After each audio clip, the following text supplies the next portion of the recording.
It's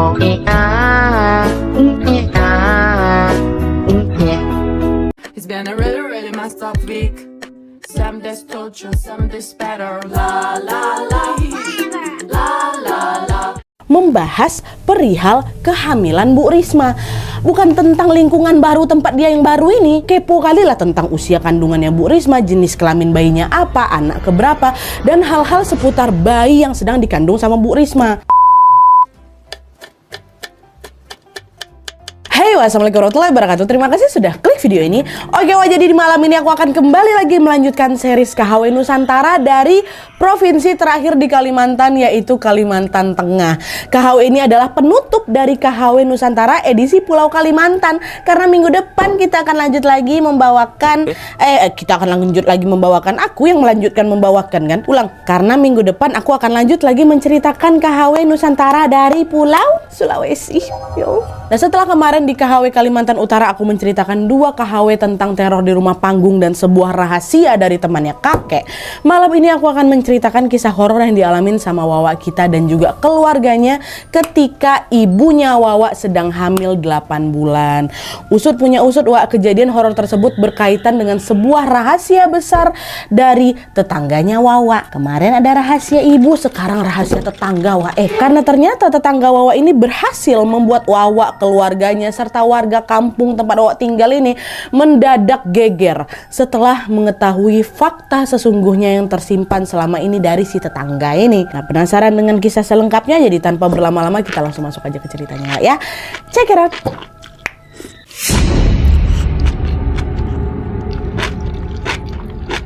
Oke, jadi kisah yang akan membawakan malam ini dikirim sama Wawa aku yang bernama Rara dari Kalimantan Tengah, berusia 24 tahun. Halo Rara. Nah, jadi pengalaman horor yang dialami sama Rara ini melibatkan keluarganya, terutama ibunya pada tahun 2014 lalu ketika ibunya sedang mengandung adiknya Rara. Dan untuk memudahkan ceritanya kita sebut aja nama mamanya Rara dengan nama Bu Risma, sedangkan bapaknya Rara Pak Doris. Ya, nah jadi ceritanya pada suatu hari keluarganya Rara ini mendengarkan sebuah kabar gembira, yaitu Ibu Risma positif hamil anak kedua. Kabar itu memang menjadi sebuah berita yang sangat mengejutkan, Wak, karena beberapa tahun sebelumnya Bu Risma ini pernah menderita penyakit kista di rahimnya, sehingga dia ini sempat divonis tidak bisa hamil lagi dari dokter.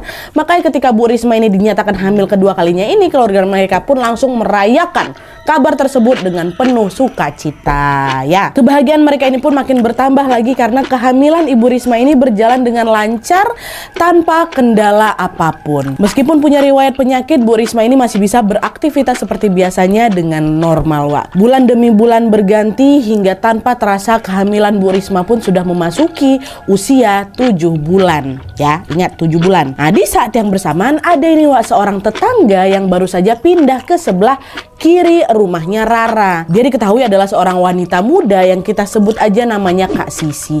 By the way, jangan kalian bayangin rumah mereka dempet-nempel macam perumahan komplek, Wak, ya ndak. Rumahnya Rara sama rumah Kak Sisi ini adalah rumah panggung yang berjarak cukup jauh dengan rumah-rumah lainnya karena dipisahkan oleh sebuah lahan-lahan kosong kayak gitu. Jadi lumayan berjarak nih. Nah, Kak Sisi tuh pindah di rumah sebelah kiri. Ya, banyak kali ya aku tadi kebiasaan, sorry. Nah, tidak lama setelah Kak Sisi ini pindah, Wak, pada suatu hari Ibu Risma ini sedang memasak makanan dalam jumlah banyak. Nggak sengaja termasak banyak memang. Karena makanannya ini kebanyakan, Bu Risma pun teringatlah sama tetangga barunya, Kak Sisi yang memang baru pindah itu kan. Akhirnya Bu Risma pun kemudian meminta Rara untuk mengantarkan sebagian makanan tadi ke Kak Sisi. Rara, tolonglah anterin makanan ini buat tetangga baru kita. Sayang kali nih, Nak, makanannya kebanyakan ini. Nanti malah kebuang pula. Antarlah, kasihan pula dia sendirian kan di situ, kata si ibu. Oh ya Bu, abis ini Rara antar, kata si Rara kan. Nah, permintaan Ibu Risma ini ya bukan tanpa alasan, Wak. Bu Risma ini gak mau makanan yang dimasak mubazir pertama kan, karena mereka cuma tinggal bertiga di rumah itu. Nah, selain itu Ibu Risma ini juga ingin menyambut lah gitu kehadiran tetangga barunya ini dengan memberikan sebuah makanan. Kan biasa kita bagi-bagi lauk sama tetangga kan, Wak. Dan tuh pergilah si Rara nih ke rumahnya Kak Sisi nih kan. Nah, Rara mengetuk pintu rumah Kak Sisi, tok tok tok tok tok. Gak lama kemudian keluarlah Kak Sisi ini, Wak. Pada saat pertama kali ketemu Kak Sisi, Nat, aku betul-betul terpesona kali nengok dia. Karena ternyata Kak Sisi ini memiliki paras yang sangat cantik. Hidungnya mancung, Nadia, hidungnya kecil kecil, nggak macam hidung Nadia besar kali sekarang. Oke, rambutnya hitam, bibirnya tipis, kulitnya juga putih. Nah, tapi entah kenapa warna kulit Kak Sisi ini putihnya beda, putih pucat, macam orang sakit. Dan selain itu, nih ingat, selain itu Rara ini juga notice bahwa ada sesuatu yang membuat penampilannya Kak Sisi ini dirasa Rara agak asing di mata dia, yaitu Kak Sisi ini memakai baju yang berkerah tinggi sampai nutup lehernya tuh. Jadi macam turtleneck gitu loh, tahu kalian kan? Loh, itu bukannya biasa Nadia di kota, kalian mungkin biasa, tapi kata Rara nih ya, di tempat dia sangat jarang kali aku lihat warga di sana pakai baju macam gitu. Nah, tempat kami pun bukan tempat yang dingin-dingin kali. Pun dingin nggak ada yang pakai turtleneck tuh, pakai jaket. Ini kok tumben ya Kak Sisi pakai kayak gini gitu loh. Tapi pada saat itu Rara ini nggak mikir macam-macam, dia dengan polosnya ngebatin, ih bagus ya baju kakak ini, gaya kali lah, dia modis kali kayak gitu. Dah Rara pun refleks lah tersenyum sambil menyodorkan makanannya yang memang dibungkus oleh sebuah wadah gitu. Kak, ini ada makanan dari ibu, katanya buat Kak Sisi, kata dia. Selamat menikmati, kata Rara kan. Lagi ada acara apa dek, repot-repot kali? Ya udahlah makasih ya, kata Kak Sisi. Gak ada acara apa-apa Kak Sisi, memang hari ini ibu masaknya kelebihan aja. Dah tuh, mereka berdua pun lanjut berkenalan dan mengobrol satu sama lain. Tidak lama kemudian Rara pun berpamitan pulang. Udah ya Kak, nih selamat menikmati, udah tempatnya kakak pegang aja dulu, kata Rara. Baliklah Rara kan. Nah terus 2 hari kemudian pada saat maghrib tiba, Bu Risma dikejutkan dengan suara ketukan pintu dari rumahnya. Tok tok tok, ada tamu. Bu Risma pun langsunglah bergegas membukakan pintu. Dan waktu dibuka ternyata tamu itu adalah siapa? Kak Sisi. Kak Sisi datang untuk mengembalikan wadah makanan yang kemarin diantar sama Rara. Bu Risma, ini saya mau ngembaliin tempat makanan kemarin. Makasih banyak ya Bu ya, masakannya enak, kata Kak Sisi. Oh sama-sama dek, udahlah yuk sini-sini masuk dulu. Udah maghrib juga kok ini, jangan berkeliaran di luar.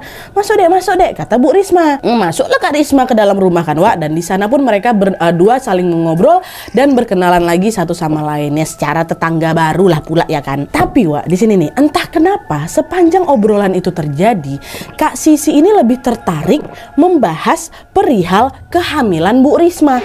Bukan tentang lingkungan baru tempat dia yang baru ini. Bisa dibilang Kak Sisi ini kepo kali lah tentang usia kandungannya Bu Risma, jenis kelamin bayinya apa, anak keberapa, dan hal-hal seputar bayi yang sedang dikandung sama Bu Risma. Tapi meskipun demikian, Bu Risma nggak curiga. Beliau tetap menanggapi pertanyaan-pertanyaan dari Kak Sisi dengan santai tanpa menaruh rasa curiga sedikit pun. Dijawab aja, biasa aja kok ya kan. Tapi pada saat itu sama macam Rara waktu itu lagi nggak ada di rumah, entah lagi kemana dia. Pada saat itu Bu Risma ini juga sebenarnya dibuat terheran juga dengan baju panjang yang menutupi lehernya Kak Sisi. Dimana sama juga dalam pikirannya Bu Risma ini, baju seperti itu sangat-sangat tidak umum dipakai oleh warga di sana. Tapi sama juga Bu Risma tidak berpikir macam-macam, dia cuma ngebatin, kok tumben ya ada orang yang pakai baju kayak gini padahal cuaca juga lagi panas, nggak lagi dingin nih. Mungkin lagi ngetren kali ya baju kayak gini sekarang gitu, mungkin anak aku aja belum sempat beli gitu, dalam hatinya Bu Risma kan. Dan mereka pun lanjut lagi lah mengobrol hingga tidak lama kemudian Kak Sisi pun berpamitan balik ke rumahnya. Sampai di sini nggak ada kejadian aneh yang dialami sama keluarganya Rara. Semuanya berjalan normal dan baik-baik saja. Mereka punya tetangga baru, kehamilan ibu juga baik-baik aja gitu kan. Bu Risma menjalani kehamilannya dengan sangat lancar dan juga bahagia. Rara juga menjalani aktivitasnya seperti biasa kan. Tapi tidak lama setelah itu keluarga mereka ini dikejutkan dengan satu peristiwa yang membuat bulu kuduk mereka merinding. Jadi ceritanya pada hari itu Rara ini pergilah ke sebuah sungai yang memang terletak tidak jauh dari rumahnya bersama dengan teman-temannya. Lagi pergi itu ke sana kan. Nah, pada saat maghrib tiba Rara pun bergegaslah balik. Nah, sesampainya di rumah entah kenapa si Rara ini merasa kalau hawa rumah aku tuh nggak enak. Nah, dia macam nggak kayak biasanya lah. Kok tumben kayak gini hawa rumah aku ya? Gak pernah kayak gini loh sebelumnya. Udahlah, ini mungkin perasaan aku aja, udah nggak ada apa-apa nih, kata si Rara kan. Nah tapi pada saat jam menunjukkan pukul 11 malam, masih di hari yang sama ya, Rara sama Bu Risma ini tiba-tiba dikejutkan sama suara seseorang mengetuk pintu rumahnya dengan sangat kencang. Bu Risma permisi Bu, ini saya, katanya. Kagetlah Bu Risma kan, dibuka langsung pintu itu. Nah ternyata tamu itu adalah tetangganya yang sudah berusia lanjut, Wak. Bukan Kak Sisi, ada tetangganya lagi, udah macam nenek-nenek lah, kita sebut aja namanya Nek Asi kan. Nek Asi, ada apa Nek? Udah Nek masuk-masuk, kata Bu Risma kan. Dengan napas terengah-engah, Nek Sisi ini bilang, astagfirullahaladzim Bu, astagfirullahaladzim Bu. Risma tahu nggak? Tadi nenek ngelihat ada kuyang di atap rumah kalian. Kuyang itu terdiam lama kali di atas sana Bu, macam lagi ngincar sesuatu, kata Nek Asi. Nah dengar itu kaget lah Bu Risma. Yang betul lah Nek, kayak dari tadi kami nggak ngerasa ada apa-apa kok, kata Bu Risma. Beneran Bu, saya nggak bohong. Terus saya keingat Bu Risma kan lagi hamil, makanya saya kesini. Nih Bu, saya bawa ini buat ibu, biar ibu nggak keganggu, kata Nek Asi. Nek Asi waktu itu menyodorkan sebuah bingkisan dengan kain hitam yang berisi jarum, Wak, serta macam ada tanaman namanya tanaman jaringau kalau kata Rara kan, dah dikuluk-kuluk situ lah, pokoknya dikasih lah sama siapa nih, sama Bu Risma kan. Nah pada saat itu Nek Asi juga bercerita kalau sebenarnya saya ini udah mau mendatangi rumah ibu dari pertama kali saya lihat kuyang Bu, tapi gara-gara kakek suaminya Nek Asi ini sedang tidak berada di rumah, Nek Asi pun baru berani mendatangi rumahnya Bu Risma ini ketika kuyang itu udah kelampau pergi duluan. Gak ada yang nemenin saya kesini, kata siapa, kata Nek Asi ini kan. Waktu saya datang kuyang memang udah ada, tapi saya ngelihat itu Bu. Nah setelah memberikan bungkusan hitam tadi, Nek Asi pun langsung berpamitan pulang. Dan sebelum pulang Nek Asi ini juga berpesan, pokoknya Risma, kamu bawa bungkusan ini kemana-mana ya, insya Allah Bu Risma akan baik-baik saja, soalnya kuyang takut sama benda-benda tajam dan juga tanaman jeringau ini, kata Nek Asi. Oh iyalah Nek, makasih banyak ya nasihatnya, kata Bu Risma. Dan nenek pulang, Bu Risma pun nyimpan lah itu bingkisan kain hitam tuh. Dan mungkin kedatangan kuyang itulah Wak yang membuat Rara merasakan bahwa rumahnya itu nggak kayak biasanya. Jadi gara-gara ada kuyang tuh mungkin mamanya nggak ngerasa, Rara yang ngerasa. Ternyata memang nak datang kuyang hari itu. Nah terus Wak, hari demi hari pun berlalu seperti biasa. Keluarga Rara tetap menjalani aktivitas tanpa ada gangguan apapun ya. Belum ada nih, mereka sudah tidak lagi mendengar berita soal kuyang yang bertengger di atap rumah mereka. Rara juga nggak ngerasa lagi suasana di rumahnya ini panas kayak kemarin itu, nggak ada. Jadi kejadiannya cuma sekali itu aja lah yang tengok sama Nek Asi itu. Tapi memang sejak mendengar perihal kuyang tempo hari, Rara ini udah nggak pernah lagi keluar rumah malam hari Wak. Dia jaga aja terus mamanya kan. Setiap habis maghrib Rara ini sudah berada di rumah untuk menunggu Bu Risma. Sementara itu, tetangga baru mereka, siapa tadi namanya, Kak Sisi tadinya, setelah kejadian itu malah semakin sering Wak berkunjung ke rumahnya Rara. Dan setiap kali berkunjung dia ini selalu membawakan oleh-oleh seperti makanan ringan atau juga buah-buahan. Bu Risma pun menerima pemberian tersebut dengan senang hati. Masya Allah, baik kali Kak Sisi ini. Selain cantik, ternyata dia orangnya juga suka berbagi ya nak, kata ibu. Saking seringnya Kak Sisi ini berkunjung ke rumah mereka Wak, secara perlahan-lahan hubungannya Bu Risma sama Kak Sisi jadi makin akrab lah. Jadi bestie lah mereka. Mereka jadi sering bertukar cerita dan juga ngobrol-ngobrol ringan seputar aktivitas mereka sehari-hari. Tapi anehnya, setiap kali berkunjung ke sana Wak, lagi-lagi Kak Sisi ini selalu antusias dengan pembahasan seputar bayi, seputar kehamilan. Dijawab juga sama Bu Risma. Bu Risma nggak ada curiga sama sekali. Sampailah pada suatu titik Bu Risma ini mencoba mengalihkan pembicaraan dengan bilang kayak gini. Dek Sisi, kamu tahu nggak? Kapan hari itu ya Nek Asi tuh pernah kesini loh. Katanya dia ngeliat kuyang di rumah saya dek, katanya. Nah, setelah mendengar itu entah kenapa nih, ekspresinya Kak Sisi ini tiba-tiba berubah. Wajahnya yang semula terlihat antusias, senyum, gembira gitu kan mendadak tengok tegang. Gitu ya Bu. Ya udah Bu, saya pulang dulu ya, gitu. Langsung pamit pulang deh Wak. Tapi pada saat itu Bu Risma sama sekali nggak berpikir positif. Yang ada Bu Risma ini mikir kalau mungkin Kak Sisi balik ke Gara, dia kan warga baru Wak. Mungkin takut nih ketika mendengar cerita tentang kuyang, kan dia tinggal sendirian. Makanya nggak heran ekspresi wajahnya Kak Sisi tiba-tiba berubah, terus dia balik. Itu pikiran mama aku pertama ya Nat, kata Rara. Singkat cerita, tanpa terasa usia kandungan Bu Risma ini pun sudah memasuki usia 8 bulan. Semuanya di sini berjalan dengan baik-baik saja lagi Wak, tanpa adanya keanehan apapun. Sampailah pada suatu hari ya kan, Rara sama keluarganya ini dikejutkan dengan suara diar sekali disambut dengan suara keributan dari luar rumah mereka. Dan ternyata suara itu berasal dari sekumpulan orang-orang, sekumpulan warga yang sedang berkerumun di bawah rumah aku Nadia. Rumah Rara ini kan rumah panggung kan, wajib kan ada kolongnya tuh. Di situlah, di kolong itulah para warga ini berkumpul seolah-olah sedang mengelilingi sesuatu nih. Pak Doris, bapaknya Rara yang terkejut dengan keramaian itu pun langsung nanya, bapak-bapak ini ada apa ini? Kok rame-rame kalian kesini, ada apa?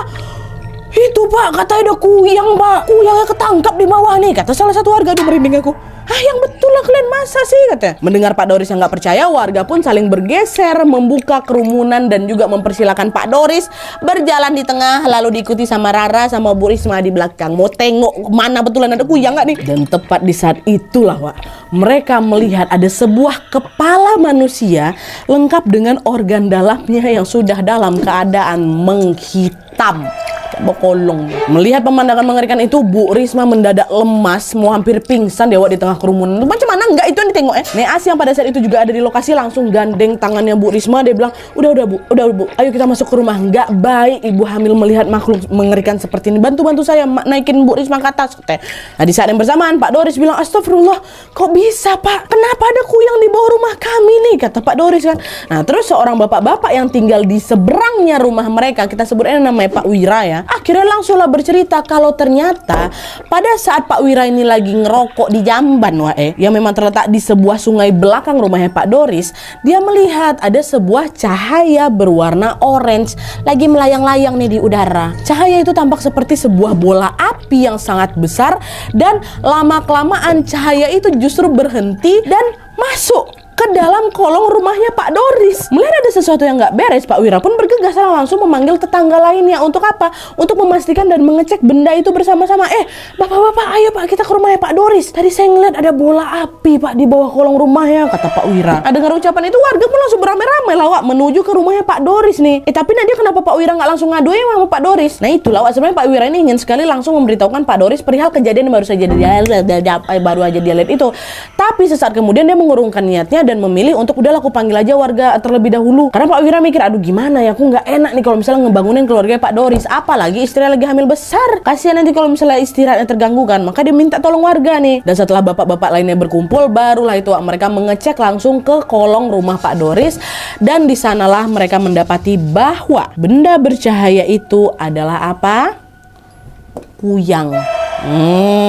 Salah seorang warga yang kebetulan membawa senapan angin tanpa pikir panjang pun langsung menarik pelatuk senapannya, ditembaknya lah kuyang itu. Alhasil apa kuyang yang awalnya dalam posisi melayang-layang di dalam kolong ini tiba-tiba jatuh begitu saja di tanah. Itulah yang mengejutkan si Rara dan keluarganya. Dan di saat itulah warga berpikir kalau si kuyang yang melayang-layang tadi sudah mati Kenapa? Karena selain tiba-tiba dia jatuh ke tanah, wajah kuyang ini juga berubah menjadi hitam sehingga sulit dikenali. Mati kuyang tuh. Nah pada saat kuyang tuh udah mati, Rara udah nggak tahu lagi nih si kuyang ini diapakan, karena bapaknya Pak Doris sendiri nggak mau bercerita apapun soal itu. Tapi menurut rumor yang beredar, kepala kuyang ini pun akhirnya dikuburkan di suatu tempat oleh warga, tapi masih di kampung tuh. Belum selesai nih kalian harus dengar lagi. Seminggu setelah kejadian kuyang ditembak mati itu, warga di kampungnya Rara kembali dikejutkan dengan sebuah peristiwa yang tidak kalah menggemparkan lagi di mana hari itu warga beramai-ramai berkumpul di depan rumahnya Kak Sisi. Rara sama keluarga penasaran nih, kenapa nih kumpul-kumpul rumah Kak Sisi nih. Mereka langsung keluar rumah dan mengecek apa yang sedang terjadi. Mereka lalu nanyakan ke salah seorang warga yang ada di sana, bapak pula, Bu, ada apa nih kok rame-rame? Kak Sisi kenapa? Nah disitulah ibu itu bercerita kalau Kak Sisi ditemukan sudah meninggal dunia di rumahnya ya Allah. Warga pada saat itu memperkirakan Kak Sisi sudah meninggal sejak beberapa hari yang lalu karena jasadnya dalam keadaan sudah membusuk. Dan yang lebih seramnya lagi, jasad Kak Sisi ini ditemukan juga tanpa kepala, macam teman kakek kemarin kan Jadi memang cuma ada badan aja mulai dari leher sampai kaki. Kak Sisi ditemukan kayak gitu juga. Merinding aku ya Allah. Setelah mendengar kabar itu, mereka bertiga terutama Ibu Risma nih langsung dilanda kekagetan luar biasa. Bu Risma pun refleks langsung nangis deh. Astagfirullah, masa sih Bu, kasihan kali Sisi. Kok bisa sampai segitu ya? Secara mereka kan besti kan Dan di sini pun Bu Risma belum mikir aneh-aneh tuh, belum. Tapi tidak lama kemudian ibu yang mereka tanya tadi langsung berbisik. Bu Risma, ibu tahu nggak Bu? Dengar-dengar Sisi ini kuyang yang ditembak warga seminggu yang lalu Bu. Kayak dia langsung mati pada saat itu juga, makanya sekarang udah membusuk kali jasadnya. Tuh kata si ibu tuh. Kak Sisi itu yang ditembak sama warga tuh. Apa nggak langsung merinding bulu kuduk yang Bu Risma? Sama kayak aku sekarang lagi ngebayang. Disitulah dalam hati baru Bu Risma nih ngebatin, oh pantas lah sejak kejadian Kuyang itu Sisi ini jadi jarang kali main ke rumah aku. Padahal biasanya apa? Dia kan berkunjung tiap hari Wak ke rumahnya siapa? Ke rumahnya Sisi itu. Ke rumah Sisi pula, ke rumah Bu Risma. Ya kan? Dan selain itu juga Bu Risma akhirnya menyadari bahwa keanehan Kak Sisi selama ini, yang mana Kak Sisi ini kepo kali sama kehamilannya itu, adalah karena dia mempraktekkan ilmu hitam dengan menjadi kuyang dan mengincar bayi yang sedang dikandungnya.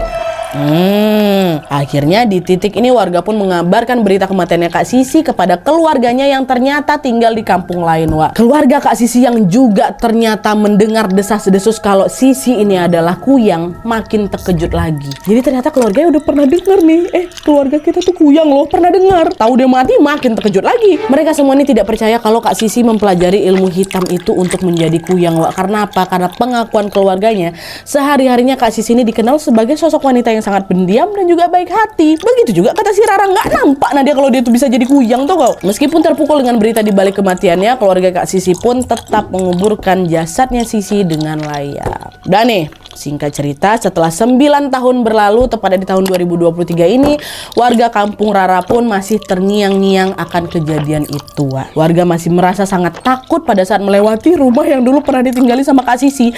Kata si Rara, rumah itu masih ada, Wak, tapi dalam keadaan kosong dan terbengkalai. Gegara apa? Gegara keluarga Kak Sisi pun nggak mau menempati rumah itu. Mereka udah juga tuh beberapa kali mencoba menjual rumahnya Kak Sisi, tapi sayangnya tidak ada satupun warga yang bersedia membeli. Karena kan isu bahwa Kak Sisi itu adalah kuyang udah sebar luas di kampung mereka kan, Wak. Dan kata Rara juga hal ini sudah menjadi rahasia umum di kampung kami. Nah, dulu ada wanita tinggal di situ, dia jadi kuyang, kuyangnya mati gegara tembak warga. Apa gak takut orang mau tinggal di situ, kan? Dan sebelum aku menutup video ini, aku mau bercerita sedikit nih, Wak, tentang kuyang nih sebenarnya apa nih, Nadia? Kok bisa kuyang nih mati ditembak, Nat? Terus kayak kemarin tuh temannya kakek, kok bisa kuyang ini mati, Nat? Bukannya dia nih makhluk gaib? Atau apa nih? Aku jujur awalnya juga mikir kuyang nih makhluk gaib, Wak. Tapi ternyata setelah kami cari tahu lagi, kami tanya lagi sama narasumber, kenapa kuyang ini bisa mati ditembak dalam kisah ini ya? Ya karena kuyang ini memang bisa dilukai karena dia bukan makhluk gaib atau arwah penasaran macam kuntilanak, pocong, sundel bolong, genderuwo dan teman-teman. Dia nggak kayak gitu. Dari informasi yang kami dapat dari Wawaknya Kalimantan dan beberapa artikel yang kami baca, Wak, dikatakan bahwa kuyang ini adalah seorang manusia, ya, seorang manusia berwujud bisa dipegang nih ya, yang sedang mempelajari ilmu hitam, lalu dengan sengaja mengubah wujudnya jadi kepala sama organ dalam yang melayang itulah demi tujuan tertentu. Salah satunya adalah tujuan ingin mendapatkan kecantikan abadi dan juga umur yang panjang, salah satunya ya. Dan konon katanya, Wah, orang yang mempelajari ilmu kuyang ini bisa hidup sampai 300 tahun lamanya, kata dia. Pada saat siang hari, orang-orang yang mempelajari ilmu kuyang ini ya, biasanya akan beraktivitas dengan normal sebagaimana manusia pada umumnya, Wah. Barulah nanti kalau malam udah tiba nih, mereka memakai sebuah minyak khusus yang katanya bernama minyak minyak kawiyang dan minyak sumbulik yang berfungsi untuk memutuskan leher dari tubuh mereka. Nah, setelah kepalanya ini berhasil terpisah kan, wah, itulah mereka udah jadi kuyang lah itu. Jadi itu adalah bagian dari manusia yang berubah jadi makhluk beda lagi karena mempelajari ilmu hitam, wah. Barulah di sana mereka berkelana untuk mencari mangsa, salah satunya yaitu darah nifasnya ibu yang baru melahirkan atau darah dari seseorang bayi yang baru lahir. Dan gak cuma itu aja, wah, aku juga baru tahu nih kalau orang yang sedang mempelajari ilmu kuyang biasanya memiliki sebuah ciri khusus, yaitu dia selalu menutupi bagian lehernya dengan kain untuk menyamarkan bekas luka yang timbul ketika kepalanya ini terpisah dari tubuhnya. Tapi ada juga nih beberapa artikel yang menyebutkan bahwa mereka ini sengaja menutupi lehernya dengan kain itu bukan untuk menutupi lukanya, melainkan untuk melindungi lukanya tersebut agar tidak kepanasan apabila terkena sengatan matahari. Nah, itulah alasannya kenapa Kak Sis ini selalu memakai baju bekerah panjang tadi kan. Ternyata hal itu bertujuan untuk apa? Untuk menutupi bekas luka di lehernya itu gara-gara ada kuyang. Nah, dari KHW Kalimantan ini berarti kita dapat dua kisah yang sama tapi berbeda versi, Wak, ya. Yang kemarin temannya kakek, sekarang sih Kak Sisi. Mereka berdua sama-sama ditemukan mati dalam keadaan tanpa kepala. Walaupun satu di rumah, satu lagi yang di tengah lapangan ditutupin daun nipah tuh. Dan mereka berdua katanya sama-sama Kuyang. Tapi sekali lagi nih, tolong ya diingatkan, aku dapat ini dari artikel serta juga dari penjelasan Rara serta Lucy yang dari apa tuh Wawa KHW Kaltara sebagai warga asli Kalimantan dan juga narasumber dari KHW ini. Terlepas betul atau tidaknya, aku kembalikan lagi kepada kepercayaan kalian masing-masing, Wak ya. Kalian mau percaya syukur, nggak percaya ya sudah, nggak apa-apa. Mohon juga nih penjelasan dari Wawa Kalimantan lainnya ya, betul apa nggak nih Kuyang memang kayak gitu ceritanya. Aku tunggu di kolom komentar di bawah. I love you so much. Gatal. Oke Wak, jadi itu tadi pengalaman horor yang dialami sama Rara dan Bu Risma yang berhasil lolos dari incaran Kuyang, Masya Allah. Dan by the way juga kisahnya Rara sama kisah temannya kakek ini secara kebetulan aja kami dapat Wak ya, tanpa disengaja. Menurutku ya memang wajar sih kalau ada beberapa Wawa yang mengirim kisah serupa, karena kan Kuyang sendiri merupakan urban legend yang sangat-sangat akrab kali di telinga masyarakat Kalimantan ya kan. Bagian yang merinding dalam kisah ini menurutku apa? Waktu bagian jasad Kak Sisi ditemukan dalam keadaan sudah membusuk terus nggak ada kepala, ya Allah. Gimana perasaan Bu Risma waktu itu ya? Tapi terlepas apapun lah itu alasan Kak Sisi mempelajari ilmu hitam tersebut, kita doakan saja sama-sama semoga segala dosa-dosanya diampuni oleh Allah Subhanahu wa taala dan keluarga yang ditinggalkan diberikan ketabahan. Amin ya rabbal alamin. Ya, makasih banyak Riri pula Rara, makasih banyak Tante Risma, makasih banyak Om Doris. Semoga sehat selalu semuanya. Thank you. I love you. Oke, Wak, jadi sekian dulu videonya. Terima kasih banyak yang sudah menonton. Kalau kalian suka video ini, klik like-nya. Jangan lupa komen di bawah untuk ide dan saran-saran untuk video selanjutnya. Jangan lupa nyalain notifikasinya supaya kalian tahu kalau aku upload video baru. And as always, jangan lupa untuk klik tombol subscribe supaya kalian sama-sama tahu informasi menarik dan menegangkan dari channel aku. See you next video, Wak. Bye.